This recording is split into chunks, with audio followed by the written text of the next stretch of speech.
میری حاملہ بیوی کا انتقال ہو گیا، میرا بچہ بھی ساتھ ہی مر گیا۔ سب مجھے تسلی دے رہے تھے جب جنازہ پڑھانے والے نے مجھے ایک پرچی دی اور بولا دفنانے سے پہلے یہ بیوی کے کان میں پڑھ کر پھونک دینا، پھر کرشمہ دیکھنا۔ میں نے ویسا ہی کیا، لیکن جیسے ہی بیوی کے کان میں پڑھ کر پھونکا جان نکل گئی کہ اگلے ہی لمحے میں نے کبھی سوچا نہیں تھا کہ میری زندگی میں کبھی اس طرح سے بھونچال آ جائے گا۔ میں عیش و عشرت بھری زندگی گزار رہا تھا تو مجھے یہ لگنے لگا کہ شاید یہ سکون اور آسانیاں عمر بھر میرے ساتھ رہیں گی، مگر زندگی کس طرح پلٹا کھاتی ہے انسان اس کے متعلق سوچ بھی نہیں سکتا۔ میں نے بھی کبھی نہیں سوچا تھا کہ میں زندگی کے ان مراحل سے گزروں گا جن کے متعلق کوئی سوچنے کی ہمت بھی نہیں کر سکتا۔ میرا نام حسن ہے، میں امیر والدین کی بگڑی ہوئی اولاد تھا۔ دولت ہمارے گھر کی لونڈی تھی، سب کچھ تو تھا میرے پاس۔ جب انسان کے پاس ہر چیز کی فراوانی ہو جاتی ہے نا تو وہ آہستہ آہستہ خود کو فرعون سمجھنے لگتا ہے۔ میں نے بھی خود کو کچھ ایسا ہی سمجھنا شروع کر دیا تھا۔ مجھ سے انکار برداشت نہیں ہوتا تھا۔ میں چاہتا تھا کہ میں جو کہوں وہ فوراً کر دیا جائے، ایک بھی لمحے کی تاخیر نہ کی جائے۔ جیسا میں چاہتا تھا سب ویسا ہی ہو رہا تھا، مگر میری زندگی نے پلٹا اس دن کھایا جب میں اپنے ایک دوست کی شادی میں شرکت کرنے کے لیے گیا تھا۔ انہوں نے شادی پر کئی طرح کی ڈانسرز بلوائی ہوئی تھیں۔ میں بھی موج مستی میں ان پر پیسے پھینکتا رہا تھا۔ جب ڈانسرز کی توجہ میری جانب ہوئی کہ میں زیادہ پیسے پھینک رہا ہوں تو وہ میرے سامنے آ گئی تھیں۔ تب ایک سیکنڈ کی 1000ویں حصے میں میری نظر شہر بانو پر پڑی تو میں نظریں جھکانا بھول گیا تھا۔ وہ ناچ رہی تھی، مگر اس کی آنکھوں کی حیا نے مجھے اپنے حصار میں جکڑ لیا تھا۔ وہ بھی اپنی دیگر ساتھیوں کی طرح میرے سامنے آ کر رقص کرنے لگی تھی۔ پھر میں نے بھی کسی قسم کی کوئی کنجوسی نہیں کی تھی۔ میری جیب میں جتنے بھی پیسے تھے میں نے وہ اس پر نچھاور کر دیے تھے۔ ان کے ساتھ جو مرد آیا تھا میں نے اس سے رابطہ نمبر لے لیا تھا۔ میں نے سوچ لیا تھا کہ شہر بانوں کے ساتھ میں کچھ ہفتوں کے لیے دوستی کر کے رکھوں گا، اس لیے اگلے ہی دن میں اپنی دونوں جیبیں پیسوں سے بھر کر کوٹھے پر جا پہنچا تھا۔ میں نے ان کی ہیڈ سے کہا کہ مجھے شہر بانوں سے ملنا ہے۔ وہ مسکرا دیں اور بولی جانتے ہو نا ہمارا وقت بہت قیمتی ہوتا ہے، اس کی قیمت بھی ادا کرنا پڑتی ہے۔ میں نے اپنی جیب سے نوٹوں کی گھٹی نکال کر میز پر رکھ دی تھی۔ نائکا کی آنکھیں چکا چوند ہو چکی تھیں۔ اس نے مجھے شہر بانوں کے کمرے کی جانب بھیج دیا تھا۔ میں جب وہاں پہنچا تو شہر بانوں کو ہر قسم کی سجاوٹ سے آری پایا تھا۔ وہ بہت اداس لگ رہی تھی۔ میں بولا کہ کیا بات ہے شہر بانو، اداس کیوں ہو؟ اس نے بلا تعامل کہا کہ وہ چودھری نوریز کی وجہ سے پریشان ہے۔ میں ایک دم غصے میں آ گیا اور بولا یہ نوریز کون ہے اور اس نے کس بنا پر تمہیں تنگ کیا ہوا ہے؟ اب وہ دور نہیں رہا کہ تم لوگ ان چودھریوں کے ہاتھوں پریشانیاں اٹھاؤ۔ ایسی کسی صورتحال میں فوراً پولیس کو کال کر دیا کرو۔ شہر بانو میری بات سن کر ہنس دی اور بولی صاحب جی مجھے بتائیں کہ میں پولیس کو فون کر کے کیا کہوں؟ یہ کہوں کہ چودھری نوریز مجھ سے ناراض ہیں اور فون نہیں کر رہے؟ شہر بانو کی بات سن کر میرے کانوں سے دھواں نکلنے لگا تھا۔ میں بولا کیا مطلب؟ تو وہ بولی کہ صاحب جی چودھری نوریز میرے بہت بڑے قدردان ہیں اور میں ان کی اسیر ہوں۔ وہ ہر ماہ مجھے بہت بڑی رقم بیچتے ہیں اور مجھ سے بس اتنا تقاضا کرتے ہیں کہ صرف ان تک محدود رہوں، کسی پارٹی وغیرہ میں رقص کرنے مت جاؤں۔ مگر میری نائکا کل مجھے زبردستی لے گئی تھی، نہ جانے انہیں کیسے خبر ہوگی۔ اب وہ میرے فون نہیں اٹھا رہے۔ تب ہی شہر بانو کا موبائل بجا۔ اس نے جب اسکرین کی طرف دیکھا تو ایسا لگا جیسے اس کی آنکھوں کی روشنی واپس آ گئی ہے۔ وہ بے انتہا خوش ہوئی اور بولی معاف فرمائیے گا میرے چودھری کا فون آ گیا ہے۔ اتنا کہہ کر وہ اٹھ کر باہر نکل گئی تھی، جبکہ میں اپنا ساموں لے کر بیٹھا رہ گیا تھا۔ میں سوچ میں پڑ گیا کہ کیا میں نے نائکا کو 1 لاکھ اس لیے دیا تھا کہ شہر بانو کے منہ سے اس چودھری کی تعریفیں سن سکوں؟ میں اٹھ کر اپنے گھر آ گیا تھا۔ میں نے سوچ لیا تھا کہ آج کے بعد کبھی اس کوٹھے کا رخ نہیں کروں گا، مگر میں اپنے اس فیصلے پر 2 دن سے زیادہ ڈٹا نہیں رہ سکا تھا۔ میرا دل شہر بانو کی صورت دیکھنے کے لیے بےتاب ہونے لگا تھا۔ میں بس اسے ایک بار حاصل کر لینا چاہتا تھا، اس کے بعد وہ میرے کسی کام کی نہیں تھی۔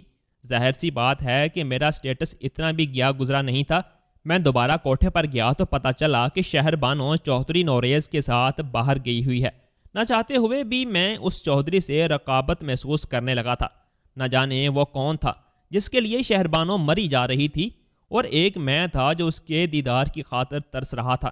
شہر بانو موجود نہیں تھی تو میں نائکا کے ساتھ خرید و فروخت کرنے لگا تھا۔ میں بولا کہ مجھے شہر بانو چاہیے، تم رقم بتاؤ۔ وہ مسکرا کر بولی، دراصل شہر بانو اس سب کے لیے راضی نہیں ہوگی کیونکہ وہ ایک چودھری سے بہت محبت کرتی ہے۔ میں چڑھ کر بولا، بس بس، اب تم اس چودھری کی شان میں قصیدے مت پڑھنے لگ جانا۔ مجھے شہر بانو کی ایک شام چاہیے اور کچھ نہیں، پھر وہ چودھری کے نام پر عمر بھر بھی بیٹھی رہے، تب بھی مجھے کوئی پریشانی نہیں ہے۔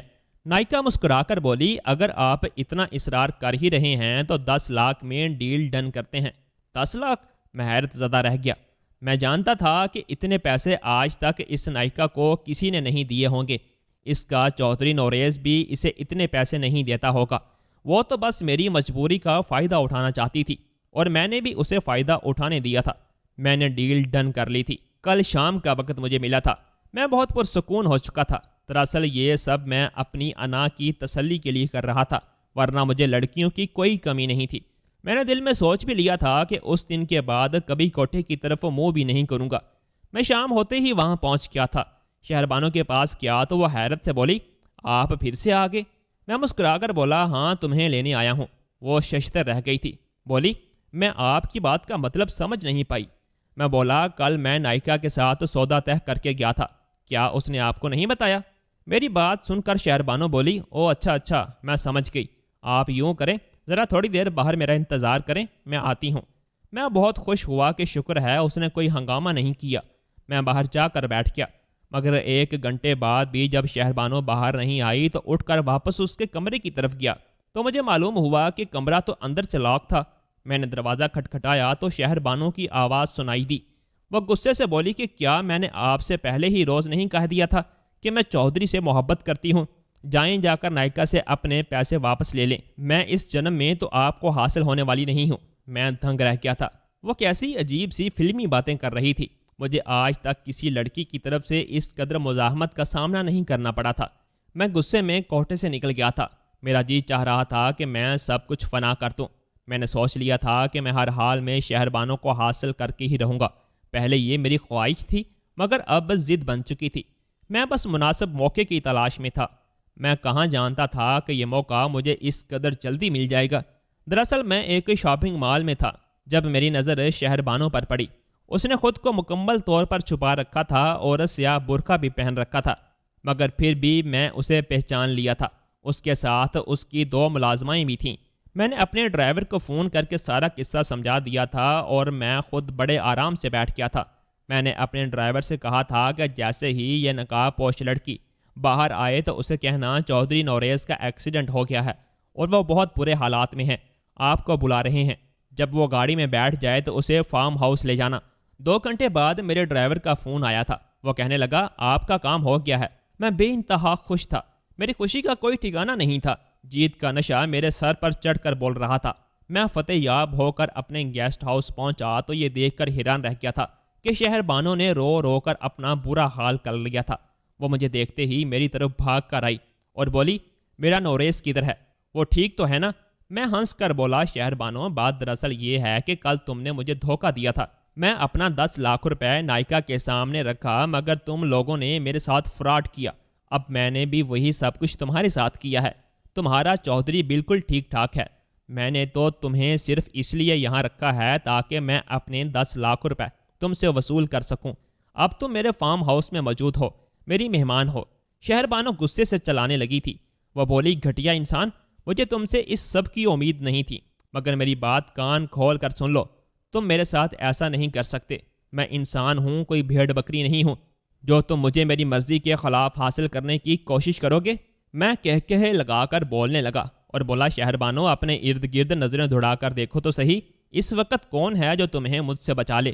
تم میرے ساتھ میرے فارم ہاؤس میں ہو اور یہاں پر سارے میرے ہی ملازم ہیں۔ میری بات سن کر شہر بانو رونے لگی اور اچانک اٹھ کر ایک کمرے کی جانب دوڑ گئی تھی۔ میرے دیکھتے ہی دیکھتے اس نے اس کمرے کو اندر سے لاک کر لیا تھا۔ میں ہکا بکا رہ گیا تھا کہ اس نے کیا کیا۔ میرے پاس اس کمرے کی ماسٹر چابی بھی تھی، لیکن پھر میں نے جانے دیا اور سوچا کہ ایک رات کے لیے اسے یہیں پر بند رہنے دیتا ہوں تاکہ اسے محسوس ہو جائے کہ وہ کتنی بڑی مصیبت میں پھنس چکی ہے اور میرے علاوہ اس کا کوئی نہیں ہے، تو پھر شاید وہ خود ہی موم ہو جائے۔ میں آرام سے جا کر کمرے میں سو گیا تھا۔ صبح سویرے ہی میں نے ماسٹر چابی کے ساتھ دروازہ کھول دیا تھا۔ شہر بانو مجھے دیکھ کر رونے لگی تھی۔ میں بولا، رو مت، میری بات کو غور سے سن لو۔ تم میرے گھر میں موجود ہو۔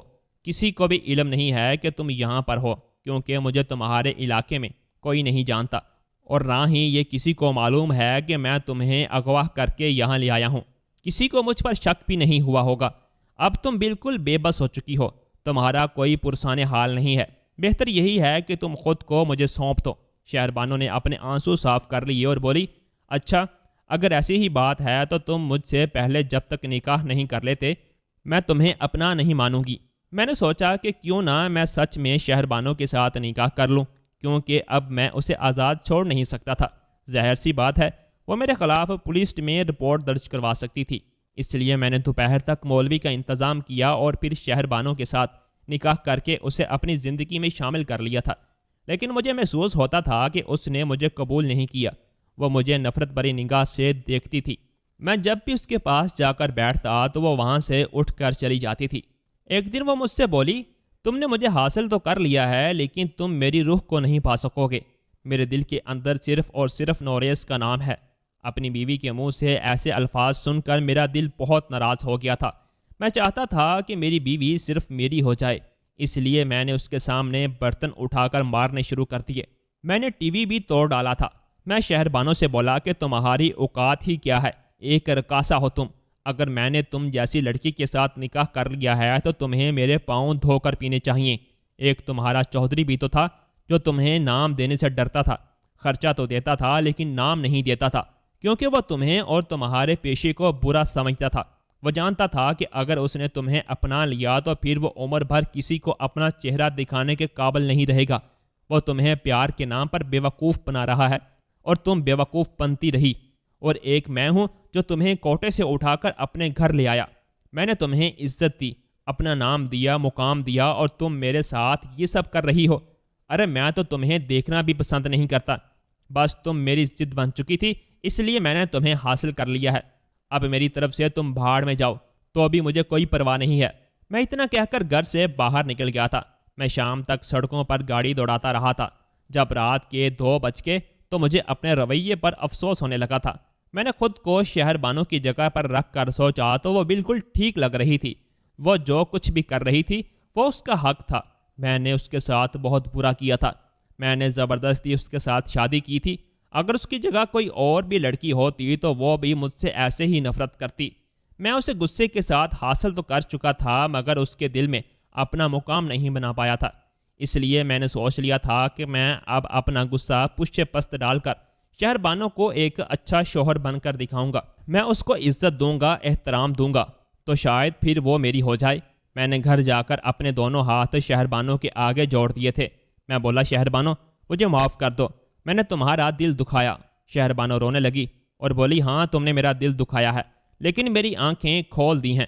تم میرے سامنے بیچ لے آئے ہو، میں تمہاری مشکور ہوں۔ اس دن کے بعد میں ہر لمحہ ہر گھڑی شہر بانو کا بہت خیال رکھتا تھا۔ اب وہ بھی میرا خیال رکھنے لگی تھی۔ ایک دن بولی، حسن، تمہیں ایک بات بتاؤں؟ تم جانتے ہو کیا طوائف بہت ضدی ہوا کرتی ہے؟ وہ اپنی مرضی کے خلاف شوہر کو کبھی بھی قبول نہیں کرتی، مگر تمہارے رویے نے مجھے تمہیں پسند کرنے کے لیے مجبور کر دیا ہے۔ اب میں تمہیں پسند کرنے لگی ہوں۔ میں بے انتہا خوش تھا۔ مجھے لگا تھا مجھے کل دنیا مل چکی ہے۔ انہی دنوں مجھے شہر بانو نے یہ خوشخبری سنائی تھی کہ وہ امید سے ہے۔ میرے تو قدم ہی زمین پر نہیں ٹکتے تھے۔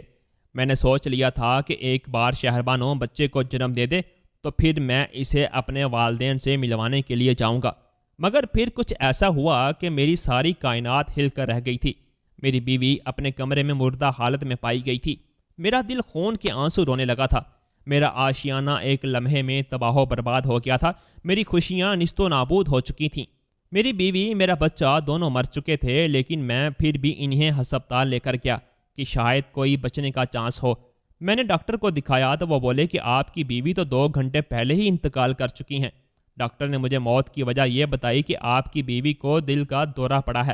میں تو خواب میں بھی نہیں سوچ سکتا تھا کہ میری جوان جہاں بیوی یوں دل کے دورے سے انتقال کر جائے گی۔ میں ہسپتال سے اپنی بیوی کی میت واپس لے آیا تھا۔ جب میرے پاس ایک جمیندار آیا، اس نے مجھے کلائی سے پکڑ کر روک لیا تھا۔ مجھے بے انتہا غصہ آیا، مگر میں چپ رہا۔ اس نے اپنی مٹھی میرے ہاتھ پر رکھ دی اور بولا، بھائی صاحب، میت اٹھانے سے کچھ دیر پہلے یہ پرچی اپنی بیوی کے کان میں پڑھ کر پھونکنا، پھر معجزہ دیکھنا۔ میں حیران رہ گیا تھا کہ یہ کیا ہے، لیکن میں نے وہ پرچی لے کر اپنی جیب میں رکھ لی تھی اور میں اپنی بیوی کی میت اپنے گھر لے آیا تھا۔ میں نے اعلان کروا دیا تھا، اس لیے میری جان پہچان والے لوگ میرے گھر میں موجود تھے۔ غسل دینے والی عورت نے شہربانوں کو غسل دے دیا تھا۔ کفن پہنے میری بیوی بہت حسین لگ رہی تھی۔ میں رو رہا تھا۔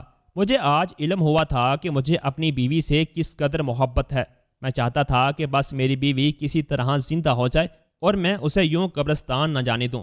میت اٹھانے کا شور پڑا تو مجھے اچانک سے اس پرچی کا خیال آیا جو مجھے ایک عجیب سے ذمہ دار نے پکڑائی تھی۔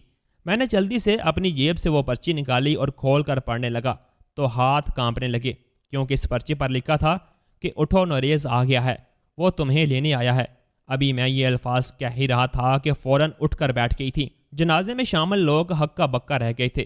کچھ لوگوں نے تو اس سب کو معجزے کا نام دے دیا تھا اور کچھ لوگ تو خوفزدہ ہو کر بھاگ گئے تھے۔ جب شہربانوں نے مجھے اپنے سامنے پایا تو وہ ایک دم سے پھر گھبرا گئی تھی۔ میں نے اس کا ہاتھ پکڑا اور اسے کمرے میں لے گیا اور بولا، شہربانو مجھے بتاؤ یہ سب کیا ہے؟ تو شہربانو پھوٹ پھوٹ کر رونے لگی تھی اور بولی، تم میرا دل کھول کر دیکھ لو، آج بھی اس پر صرف اور صرف نوریز کا ہی نام لکھا ہے۔ میں تمہیں اپنے دل میں کبھی بھی جگہ نہیں دے پائی۔ میں نے تم سے کہا تھا نا کہ طوائفیں بہت ضدی ہوتی ہیں، تو بس میں بھی بہت ضدی ہوں۔ میں نے سوچ لیا تھا کہ میں تمہارے سامنے اچھائی کا ناٹک کروں گی اور جب تمہارا اعتماد حاصل کرنے کے بعد قابل ہو جاؤں گی تو میں گھر سے بھاگ جاؤں گی۔ اب تو تم مجھے ملازمہ کے ساتھ باہر جانے کی بھی اجازت دے چکے تھے۔ میں نے باہر کسی دکان سے نوریز کو فون کر کے ساری صورتحال سے آگاہ کر دیا تھا کہ میں حسن کے گھر سے بھاگنا چاہتی ہوں۔ تو وہ بولا، نہیں شہربانو، تم گھر سے مت بھاگنا، بلکہ جس نے تمہیں دکھ دیا ہے تم بھی اسے ہمیشہ ہمیشہ کے لیے دکھ دو۔ اس نے مجھے ساری بات سمجھا دی۔ وہ بولا کہ میں تمہیں ایک ایسی دوا دوں گا جس سے تم صرف کچھ گھنٹوں کے لیے ہی بے ہوش ہو جاؤ گی اور ڈاکٹروں کی سمجھ میں بھی نہیں آئے گا کہ تم زندہ ہو یا مر گئی ہو۔ تمہارا شوہر جب تمہیں قبر میں اتار دے گا تو میں جا کر تمہیں نکال لوں گا۔ کسی طرح ہم حسن سے خلا لے لیں گے اور پھر ہم دونوں شادی کر کے ہنسی خوشی زندگی گزاریں گے۔ میں مکمل طور پر بے ہوش تھی۔ مجھے علم نہیں ہوا کہ یہ تم تھے جس نے میرے کان میں یہ کہا کہ اٹھو نوریز آ گیا ہے۔ اگر مجھے علم ہوتا کہ تم ہو تو میں کبھی بھی نہ اٹھتی۔ میں یہ سب باتیں سن کر ہکا بکا رہ گیا تھا۔ میری آنکھوں سے آنسو بہنے لگے تھے۔ شہربانو بولی، تم مجھے آزاد کر دو، میں کبھی بھی تمہاری نہیں ہو سکوں گی۔ میں نے شہربانو کو طلاق دے دی تھی کیونکہ اب وہ میرے بھروسے کے لائق نہیں رہی تھی۔ اگر اس نے اپنی موت کا ڈرامہ کیا ہے تو پھر وہ کچھ بھی کرنے کے قابل تھی۔ یہ بھی ہو سکتا تھا کہ وہ مجھے راستے سے ہٹانے کے لیے مار ہی دیتی۔ میں نے اسے طلاق دے دی تو وہ بڑی خوشی خوشی اپنے گھر واپس جانے لگی۔ تو میں بولا، شہربانو مجھے اتنا تو بتاؤ کہ تمہارے پیٹ میں جو میرا بچہ پل رہا ہے اس کا کیا کرنا ہے؟ میری بات سن کر وہ ہنسنے لگی اور بولی، میرے پیٹ میں کوئی بچہ نہیں ہے، وہ تو میں نے تمہیں پاگل بنانے کے لیے کہا تھا کہ میں تمہارا اعتماد حاصل کر سکوں۔ اتنا کہہ کر شہربانو آگے بڑھ گئی اور میرے دل پر ہمیشہ ہمیشہ کے لیے بہت بڑا روگ چھوڑ گئی تھی۔ میں اتنا بڑا دھوکہ کھانے کے بعد بالکل نفسیاتی ہو چکا تھا۔ مجھے دنیا میں کسی پر بھی بھروسہ نہیں رہا تھا۔ میرے والدین میری وجہ سے بہت پریشان تھے۔ انہوں نے میرا نفسیاتی ڈاکٹر سے بھی علاج کروایا، لیکن کسی طور پر بھی مجھے کوئی افاقہ نہیں ہو رہا تھا۔ پھر امی نے مجھ پر دم درود کروایا تو پیر نے کہا کہ اپنے بچے سے کہیں 5 وقت کی نماز پڑھے۔ جب میں نے نماز کا نام سنا تو خود بخود میرا دل اسی جانب چلا آیا تھا۔ میں نے جب وضو کیا اور اللہ کے سامنے خود کو کھڑا کیا تو میں پھوٹ پھوٹ کر رونے لگا تھا۔ اتنا رویا کہ اتنا ساری زندگی میں کبھی نہیں رویا تھا۔ میں نے اللہ کے سامنے سارے گناہ رکھ دیے تھے اور اس سے معافی مانگنے لگا تھا۔ اس دن میں اللہ کی بڑائی کا قائل ہو گیا تھا، کیونکہ اللہ کو اپنے بندوں کو ان کی حدود میں رکھنا آتا ہے۔ جو اللہ کی طرف پیار سے نہیں جانتا، اللہ اس کی رسی کھینچ لیتا ہے۔ میں جس طرح کی زندگی گزار رہا تھا، شاید میں ساری زندگی کبھی نماز نہ پڑھتا، اللہ کی پہچان سے دور رہتا۔